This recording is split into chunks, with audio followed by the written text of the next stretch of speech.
சென்னையில் 2 நாட்களில் சவரனுக்கு 1120 ரூபாய் குறைந்த தங்கத்தின் விலை. ஒரு சவரன் விலை 51,000 ரூபாய்க்கு கீழே சென்றது.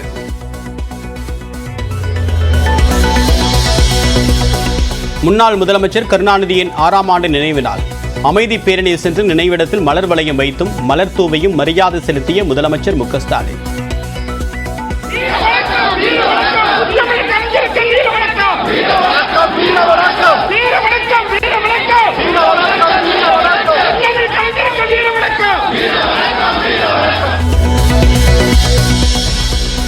வன்முறையை தொடர்ந்து வங்கதேசத்தில் நாடாளுமன்றம் கலைப்பு. இடைக்கால அரசின் தலைவராக நோபல் பரிசு பெற்ற முகமது யூனுஸ் தேர்வு.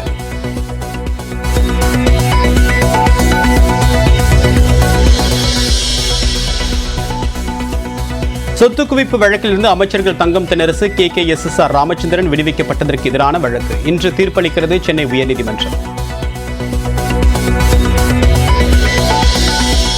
மேட்டூர் அணையிலிருந்து 16 கன் மதகு வழியாக நீர் திறப்பு நிறுத்தம். காவிரியில் நீர் திறப்பு 22,000 கனஅடியிலிருந்து 10,000 கனஅடியாக குறைப்பு. ஸ்ரீவில்லிபுத்தூர் ஆண்டாள் கோவிலில் ஆடிப்பூர தேரோட்டம். கோவிந்தா முழக்கத்துடன் பல்லாயிரக்கணக்கான பேர் வடம் பிடித்து இழுத்தனர்.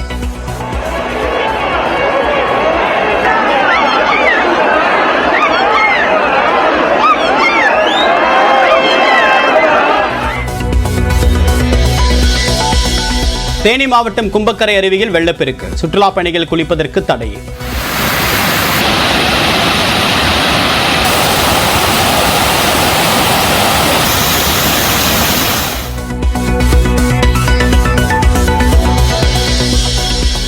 திருவாரூர் மாவட்டம் திருத்துறைப்பூண்டி அருகே நகைக்கடையை உடைத்து 40 சவர நகை கொள்ளை. 4.5 கிலோ வெள்ளி பொருட்களையும் திருடிச் சென்றவர்களை தேடும் காவல்துறை. திருச்சி மாவட்டம் லால்குடி அருகே தொடரும் கனமழை. உப்பாறு தற்காலிக சாலை நீரில் அடித்து செல்லப்பட்டது.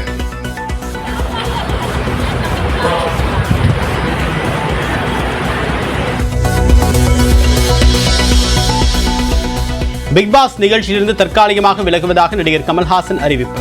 ஒப்புக்கொண்ட படங்களில் நடிக்க வேண்டியிருப்பதால் பிக்பாஸ் சீசன் 8 நிகழ்ச்சியை தொகுத்து வழங்கவில்லை என்று விளக்கம்.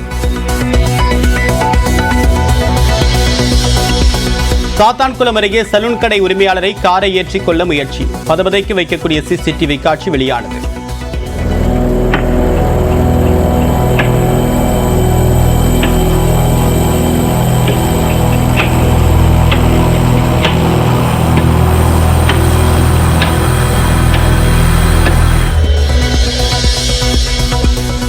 பாரிஸ் ஒலிம்பிக் மல்யுத்த போட்டியில் இறுதிப் போட்டிக்கு முன்னேறினார் இந்தியாவின் வினேஷ் போகத்.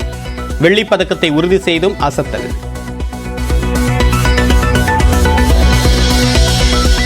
அமெரிக்காவில் ட்ரம்பை கொல்ல சதித்திட்டம் தீட்டியதாக பாகிஸ்தானை சேர்ந்தவர் மீது குற்றச்சாட்டு. மேலும் பல அதிகாரிகளையும் தீர்த்து கட்ட திட்டமிட்டதாக தகவல்.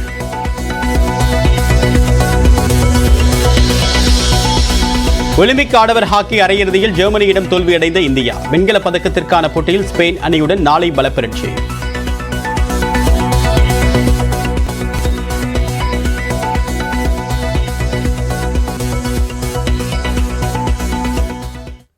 ஸ்ரீவில்லிபுத்தூர் ஆண்டாள் கோவிலில் ஆடி தேரோட்டம் கோலாகலமாக நடைபெற்று வருகிறது. விவரங்களுடைய நிகழ்ச்சியுடைய செய்தியாளர். தற்போது இந்த நிகழ்ச்சியுடைய சிறப்பு என்ன? தற்போது ஆடிப்பூர தேரோட்டத்துடைய சிகர நிகழ்ச்சி அப்படின்றது எது போன்ற பாதுகாப்பு ஏற்பாடுகளாம் செய்யப்பட்டிருக்கு கணேஷ்? தேவப்பிரியன், கோதை பிறந்த ஊர் கோபாலன் வாழும் ஊர் என்ற சிறப்பை பெற்றிருக்கக்கூடிய ஸ்ரீவில்லிபுத்தூரில் ஆண்டாள் கோவில் ஆடி பூர திருவிழா என்பது கடந்த 30ஆம் தேதி கொடியேற்றத்துடன் துவங்கி வெகு விமர்சையாக நடைபெற்று வருகிறது.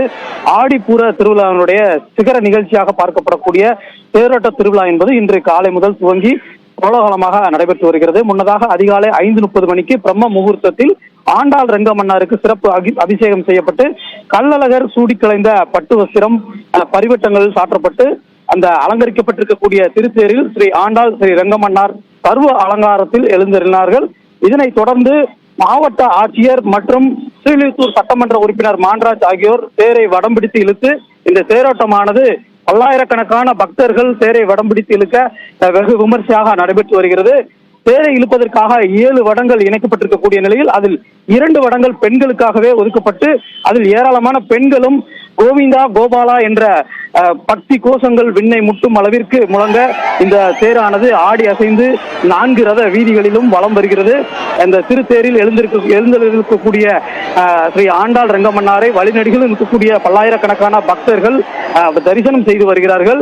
சுமார் 96 அடி உயரம் கொண்டிருக்கக்கூடிய தமிழகத்தினுடைய திருவாரூர் தேருக்கு அடுத்தபடியாக 2வது பெரிய தேர் என்ற சிறப்பை பெற்றிருக்கிறது இந்த தேர். அது மட்டுமல்லாமல் ராமாயணம் மகாபாரதத்தின் சிற்பங்களும் ஆண்டாளின் வாழ்க்கை வரலாற்றை எடுத்திருக்கக்கூடிய பல்வேறு சிற்பங்களும் இந்த தேரில் செதுக்கப்பட்டிருப்பது கூடுதல் சிறப்பாகவே பார்க்கப்பட்டிருக்கிறது. இந்த திருத்தேரோட்ட நிகழ்வை முன்னிட்டு விருதுநகர் மாவட்டத்திற்கு இன்று உள்ளூர் விடுமுறை என்பதும் அளிக்கப்பட்டிருக்கிறது. மேலும் நெல்லை, மதுரை, விருதுநகர் உள்ளிட்ட பல்வேறு பகுதிகளிலிருந்து பக்தர்கள் வந்து செல்வதற்கான வசதியாக 80க்கும் மேற்பட்ட சிறப்பு பேருந்துகளும் இயக்கப்பட்டிருக்கிறது. மிக முக்கியமாக நெல்லை, சிவகாசி, மதுரை ஆகிய பகுதிகளுக்கு செல்லக்கூடிய வழித்தடங்களில் செல்லும் பேருந்துகள் என்பது போக்குவரத்து மாற்றம் செய்யப்பட்டிருக்கிறது. பாதுகாப்பை பொறுத்தவரை சுமார் 1500க்கும் மேற்பட்ட காவல்துறையினர், மாவட்ட காவல் கண்காணிப்பாளர் தெரஸ்கான் அப்துல்லா தலைமையில் பல்வேறு பகுதிகளில் பாதுகாப்பு பணியில் ஈடுபடுத்தப்பட்டிருக்கிறார்கள்.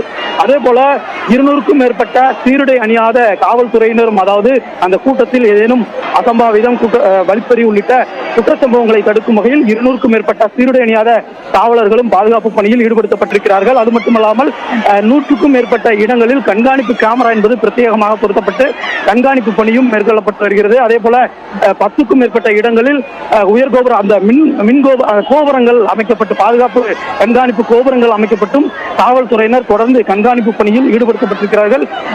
அதாவது பல்லாயிரக்கணக்கான பக்தர்கள் வருகை தந்திருக்கக்கூடிய நிலையில் ஸ்ரீவில்லிபுத்தூர் நகராட்சி சார்பாக குடிநீர், கழிப்பறை உள்ளிட்ட அடிப்படை உள்ளிட்ட வசதிகள் சார்ந்த விஷயங்களும் அதிக அளவில் செய்யப்பட்டிருக்கிறது. குறிப்பாக தமிழகம் மட்டுமல்லாமல் பல்வேறு கர்நாடகா, ஆந்திரா உள்ளிட்ட வெளி மாநிலங்களிலிருந்தும் இந்த திருத்தேரோட்ட விழாவை காண்பதற்காக வருகை புரிந்திருக்கக்கூடிய நிலையில் அதற்கான அனைத்து ஏற்பாடுகளும் நகராட்சி மற்றும் மாவட்ட நிர்வாகம் சார்பில் விரிவாக செய்யப்பட்டிருக்கிறது. விரிவான தகவலுக்கு நன்றி கணேஷ்.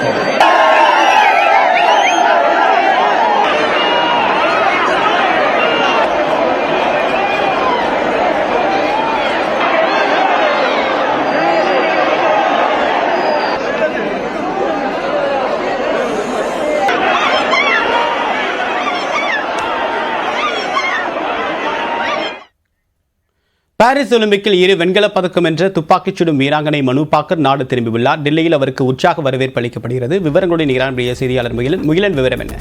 அதேவா, இந்த ஒலிம்பிக்கில் 10 மீட்டர் இந்த ஏர் பிஸ்டல் போட்டிகளில் 2 பிரான்ஸ் மெடல்களை வாங்கிய மனு பாக்கர் தற்போது டெல்லி திரும்பியிருக்கிறார். இந்திரா காந்தி விமான நிலையத்தில் அவருக்கு உற்சாகமான வரவேற்பு தற்போது வழங்கப்பட்டு வருகிறது. அவர்கள் குடும்பத்தினர் மற்றும் பலர் கூடி நின்று அவரை வரவேற்கக்கூடிய அந்த காட்சிகளை தான் நாம் பார்க்கிறோம்.